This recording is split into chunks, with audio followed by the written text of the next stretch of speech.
are back, and our next speaker is P. Kevin McLemore, and he's about service and helping other people every day.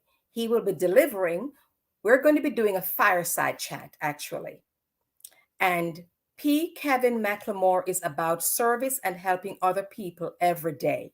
He's a coach, mentor, motivational speaker, a creative, seasoned entrepreneur, a true servant to his faith. Kevin is a humble man with a great passion for zest for life, and a hero to the underdog. The everyday people champion, a master of metamorphosis, he has devoted a lifetime to inspiring and motivating people to pursuing and achieving their life's dream, by which Mr. McLemore is a living example of his words and actions. I present to you Mr. P. Kevin McLemore. Hey, how you doing, Miss Clark? It's nice to see you. How are you, Mr. McLemore? I am living the dream. I am living the dream. I'll tell you that.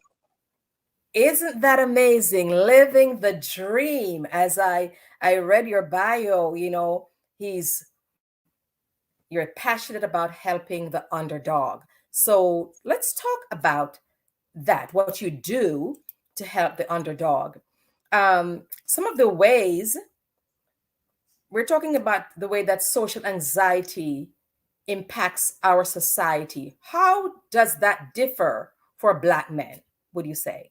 How does that differ for Black men? The one thing, and that people don't understand, because you look at us and most people relate two sides of the story. They see us that are active in the entertainment world, the sports world, and then they see what they see on the 6 o'clock news.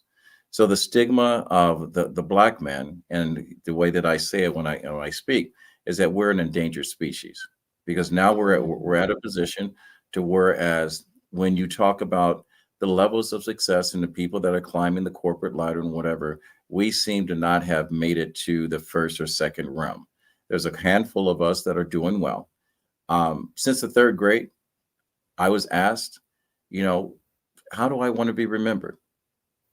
And I always said, I want to make sure that when people say something about Kevin McLemore, anything, is that they say that Kevin McLemore made a difference in their lives.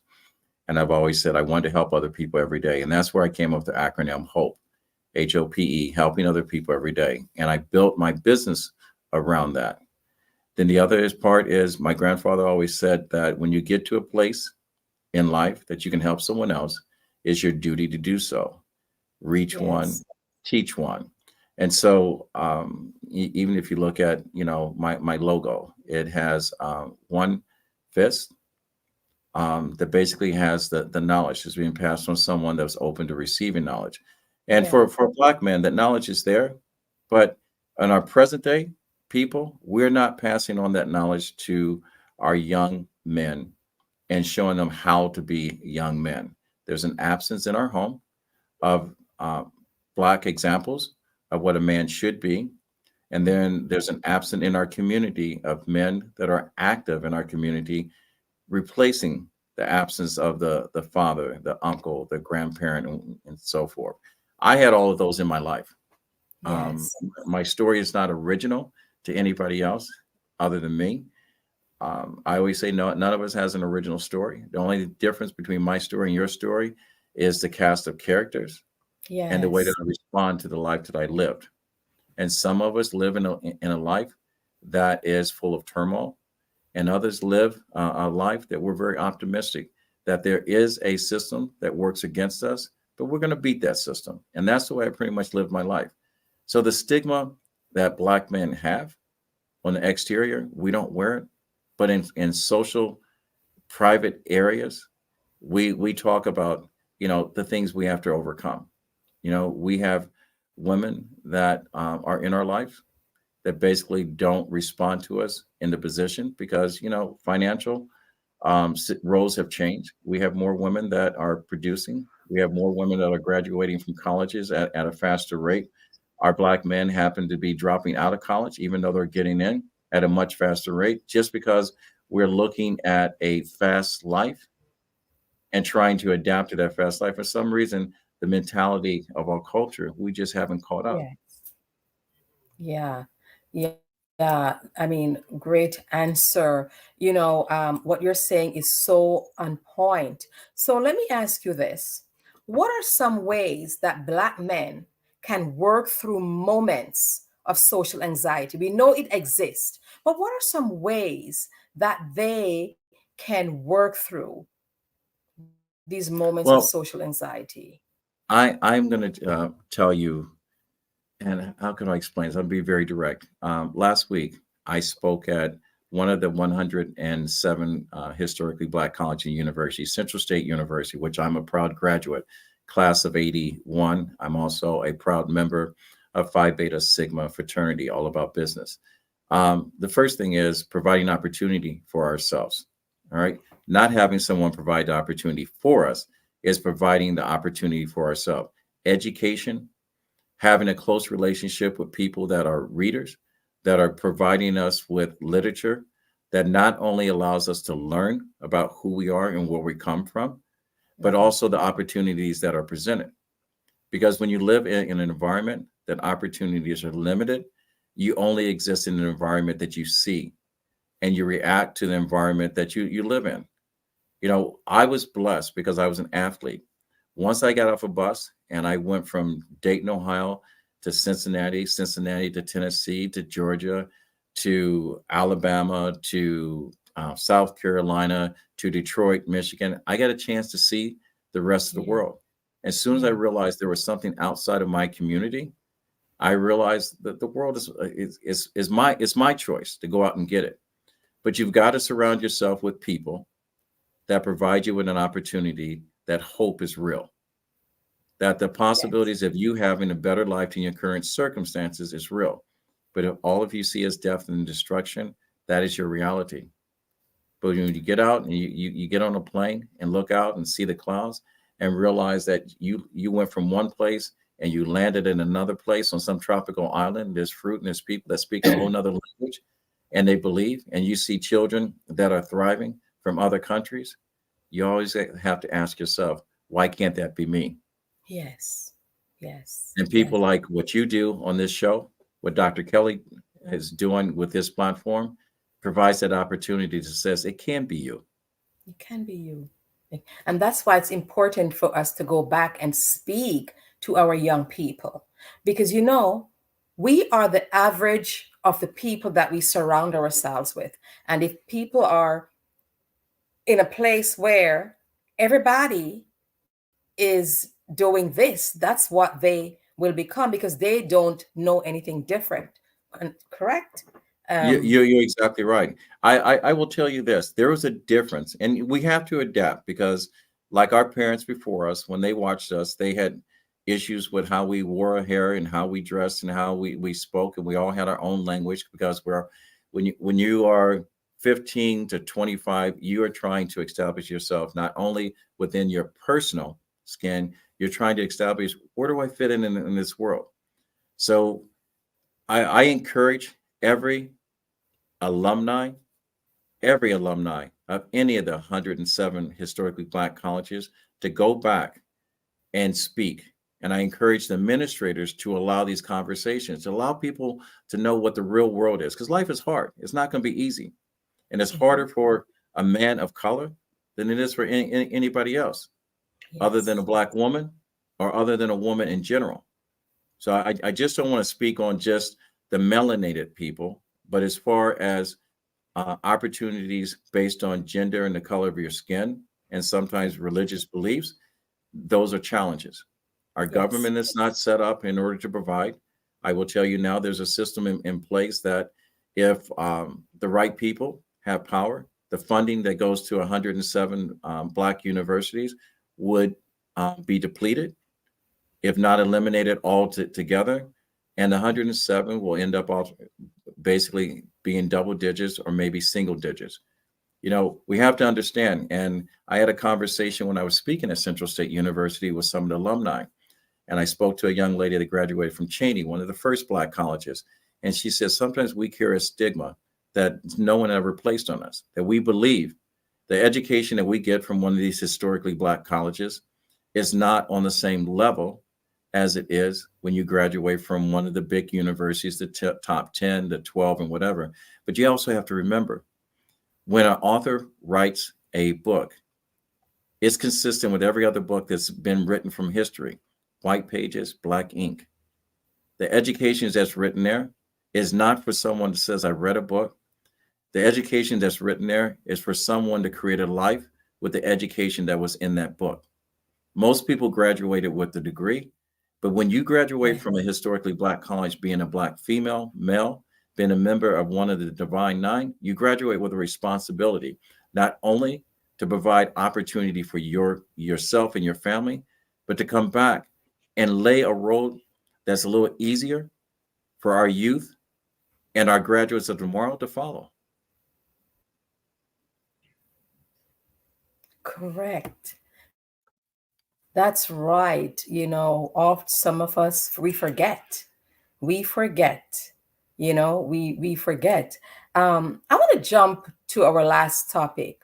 Um, so let me talk about suicide, right? Suicide.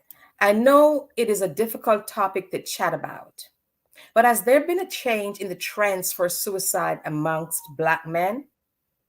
Well, let me go through this because I am a survivor of a TBI, a traumatic brain in injury.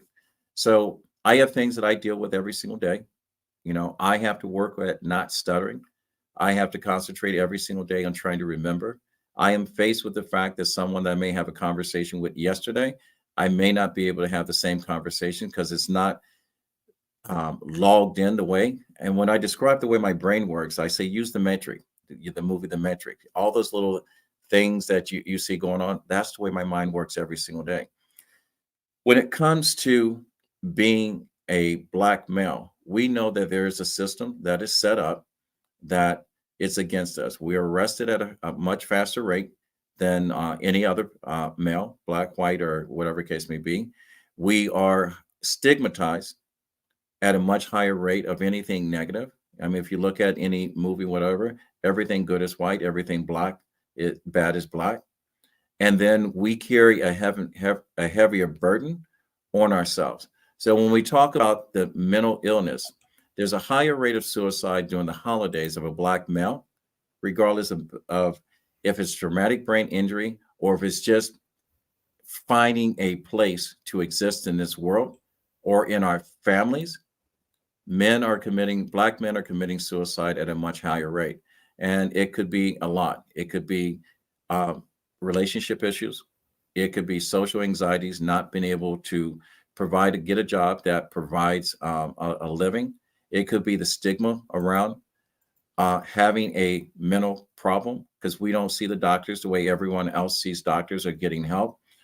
And it could be, the loss of someone that we were very close to and not being able to get out of it.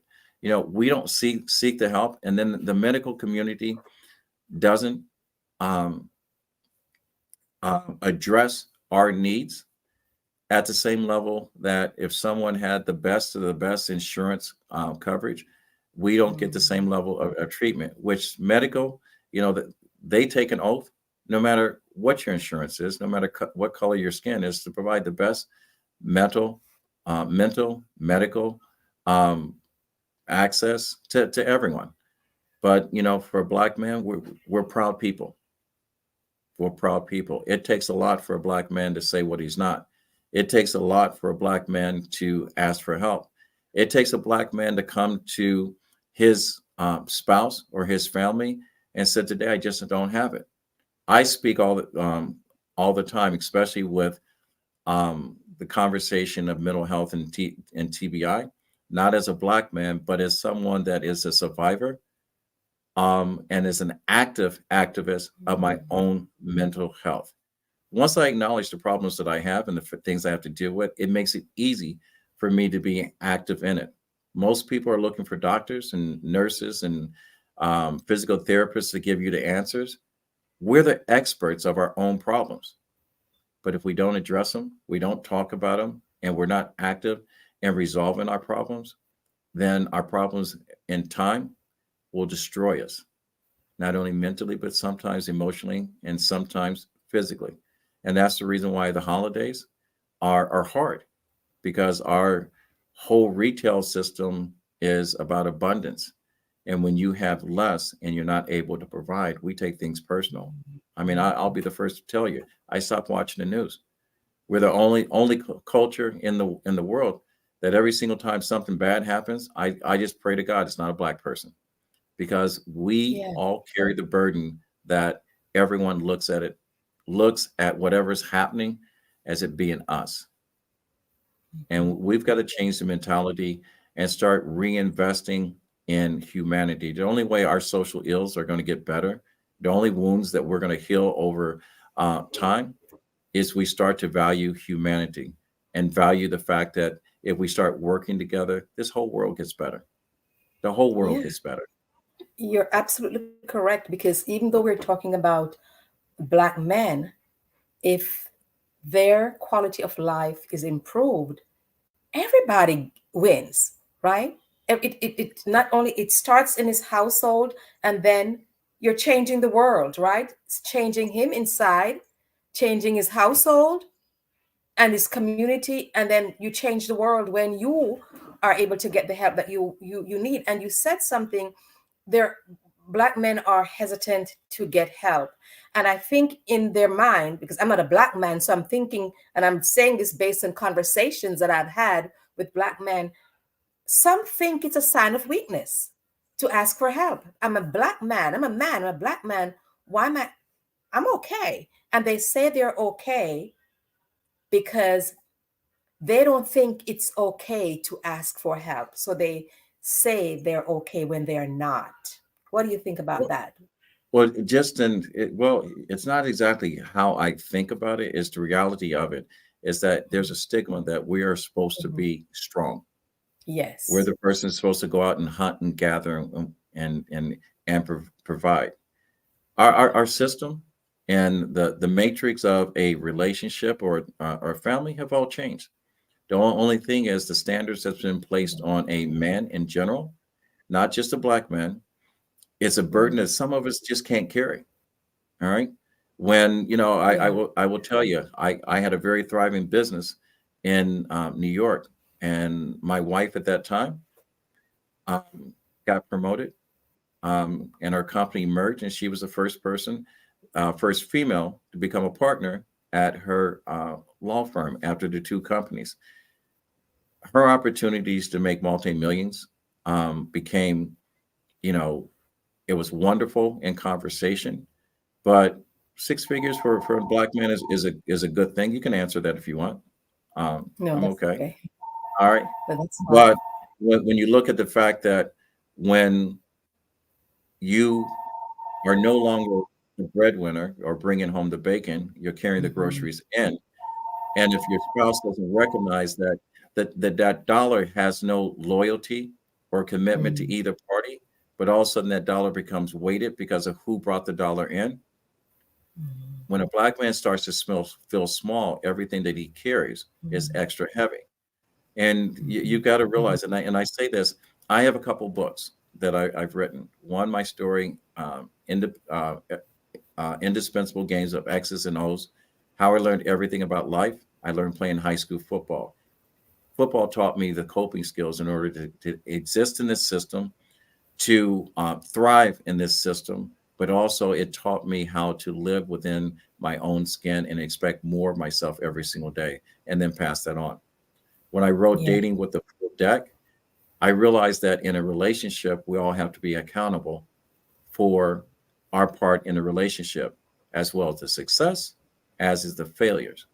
I Mhm. tell people all the time, they have these deal breakers when it comes into relationships. You don't have any deal breakers. The reason why our grandparents and our uncles and aunts thrived in marriage, they had to overcome some stuff. Life is hard. Difficult is not easy. All right. Those are two words that don't come together. We had to Yeah. work at it. We have a Yeah. system that makes it too easy to break up the family home.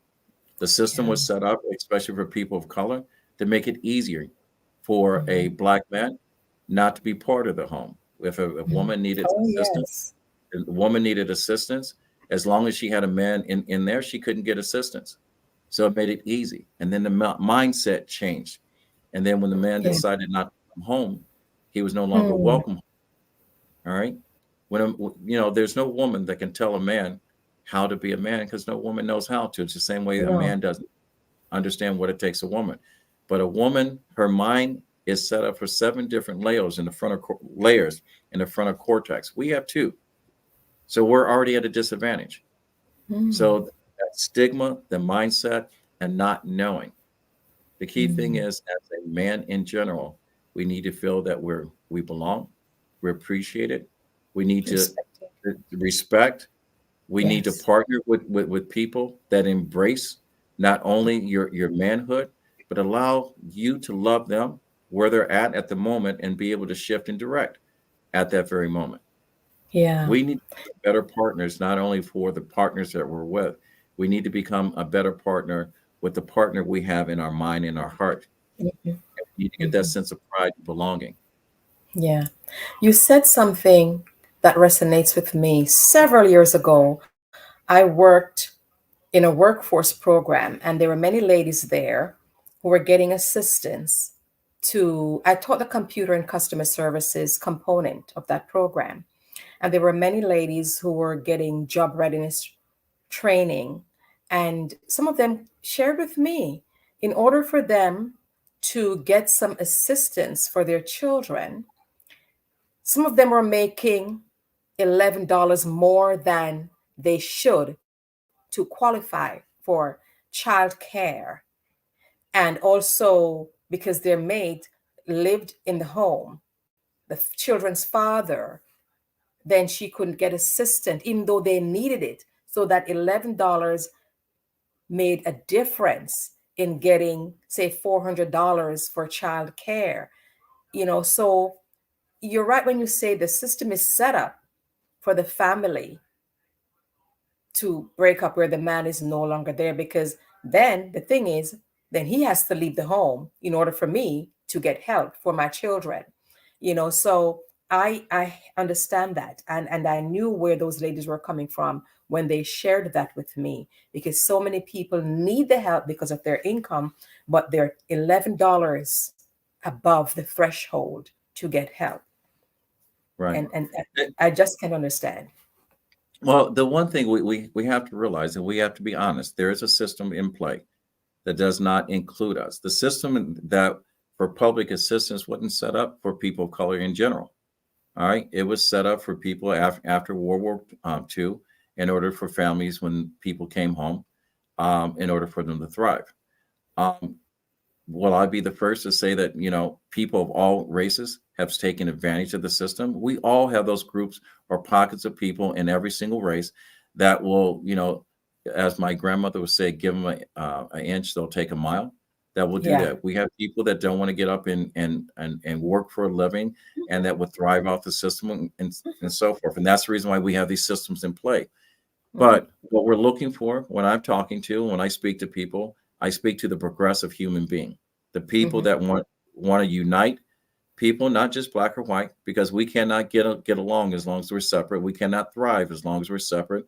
We're going to destroy this country as long as we're separate. But to provide an opportunity and hope that it allows each and every last one of us, no matter what your skin color is, your gender, or how you prefer to be identified, is to provide you with the same opportunity in order Yes. for you to have a better life. That's all we're looking for, Yes. And so when I speak, I speak about being conscious of your words and the actions that follow. I also talk about that's consistent. I don't know, remember where I learned this from, but there's 4 emotions that we all have access to, that if you adopt and practice those, you'll change. And the first is disgust. The second is decision, desire, and the resolve. And how I say it, if I was to summarize that, when you get to a point in life that things happen to you, enough is enough. When you don't want to do this anymore, when you don't want to live in the hood, which I didn't, when you don't want to be in a relationship that's not thriving, you move on. You constantly say that I constantly had relationships that had the same outcome. When you get to a point, enough is enough, then you move on. You hear the saying that, get knocked down 7 times, get up 8. My grandfather said, you get down, knocked down twice. He said, next time, duck, you know? So Yeah. when you start making decisions, which I made decisions, every last one of us, no matter male, female, black, white, no matter where you come from, we are taught lies by our parents because they have been taught a certain way to live. People have told, my parents said, eat your vegetables, you'll grow up big and strong. I have a degree in exercise physiology and kinesiology. I realized the only way you're going to grow up big and strong eating your vegetables, you got to do a lot of freaking push-ups. All right. You have to exercise and be active to grow up big and strong. So, fiber works great for your digestive system. So when you start making decisions to have a better life, you go against what you've been taught. And we also have to realize, our parents teach us what's been taught to them. And then our responsibilities when we start bringing children into the world is that we provide a better life for our children. The Yes. problem is there's so many people that are in my generation that are thriving. And a friend told me this the other day because he says, well, the one thing that our children, and this is one black man talking to another black man and trying to understand why our kids are a little different than what we grew up with, is because we didn't teach them poverty. We didn't teach them how to deal with that. Mm. And then the third point is what do you desire most in life? Do you desire to live in a better neighborhood? Do you desire to either work up the corporate ladder and become high level management or area director of something, whatever, president of your own company? What do you desire? Do you desire to live in the woods and live free? Do you desire to have a mate that respects you and appreciates you and you thrive together? And then the last part of that is resolve. All right.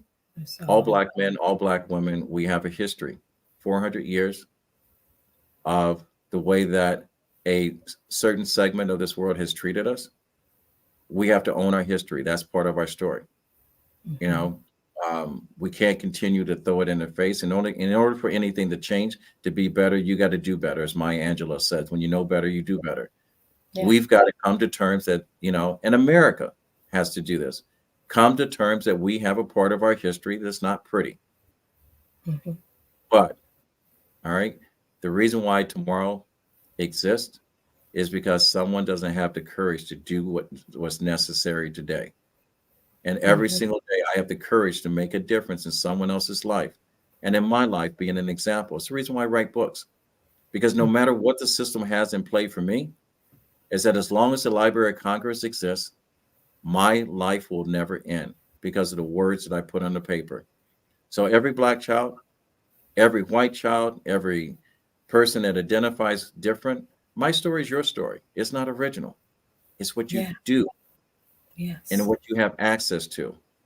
And if you don't have access to it, you find access to it and you bring it to it. You got an educator that's not giving you the education. Your responsibility is to pull education out of him or her until you get Mhm. it. You Yes. know, 75% of the young men that enter college drop out within the first trimester or quarter. That number's got to change. All right. Yeah. College is not designed for you to have a degree. College is the first step that basically says one task down, you finished it. Now what's next? Yes. Yes. Get me That started. is so that is so true. That is so true. And speaking about college and dropping out, one of the things that I realize a lot of um, athletes, high school athletes, they excel athletically and borderline academically, but then they get a scholarship to college. And they were stars in their high schools. And when they started college in the freshman year, there were many stars from their local high schools. So you were a star in your local high school and you meet with other stars. So you have to really step your game up. You can't, you're not with your coach from the high school anymore. You're competing with others from other schools. And many of them are not used to doing that. They're not used to doing that. And so many of them drop out. And what I often say to young people who excel athletically, I said, you need to get the academics as well. Because if you go to college on a full scholarship, and you get injured, there's a scholarship. And what do you do? So that's something I talk about with young people as well. So you want to make sure, if college is what you really want, you want to make sure you are also excelling academically, just in Well, case. one of the things that we have to do, especially with our young people, both male and female athletes, we have to be honest with them. All right. Athletics will get your foot in the door, Hmm. but athletics will also get the door shut on your foot. Hmm. And the other thing we have to do as people of color, we've got to support our own people. I said this, coming out of COVID or during COVID, if we had sent our talented academic and athletic children to one of the historically Black colleges, the whole landscape of college education and the way the world looks at us would change. And if you don't believe it, I'm going to say my hat's off to Mr. Deion Sanders. All right, because not only did he dismiss Prime time. the stereotype of us, but he brought the world into an arena that recognized us as a gifted entity, a productive citizen, both men and women, and he included. Our government's been trying to build inclusion and diversity, whatever. Dion's done it in seasons. He's brought the world in without ever saying, I'm Black Dion, the best running back or defensive back or whatever. He brought it in because he went back to the basic of what values were. Men have to be men. We have to be respectful of women. Women have to understand and respect, the position of a man in the household. Not to say he's supposed to dominate or she's supposed to dominate, whatever. You're supposed to coexist and build something together. When I get on stage and I speak, I carry a brick with me. And people always wonder, why do you have a brick? I said, because every brick wants to be a building. Every brick is a foundation to something. Most of us walk around on a foundation that's so shaky, as soon as the wind blows, everything falls down. But when you have positive examples like that is not dividing the people, we're not saying black, white, or whatever the case may be. We're saying the fact that provide an opportunity for the individual. Sit back, buckle your seatbelt, and watch that person thrive. Give Yes. hope to anyone and watch what happens. It doesn't make a difference. Man, woman, black, white, young, old, or whatever the case may be. Give them an opportunity. And there are a few of us that will take that opportunity and mess it up because that's just the circle of life. We have people that are idiots. But the thing is, like my grandfather said, when you get to a place where you can help someone else, it is your responsibility and your duty to come back home and bring someone else up. Reach one, teach one. Absolutely. Always reach back. So I just want to thank you so much for taking your precious time to be with us here today. I've really appreciated. Genius is common. I'll meet you on the other side. All right. And thank you for having this platform. And thank America and Black America. Let's just get along. Let's work together.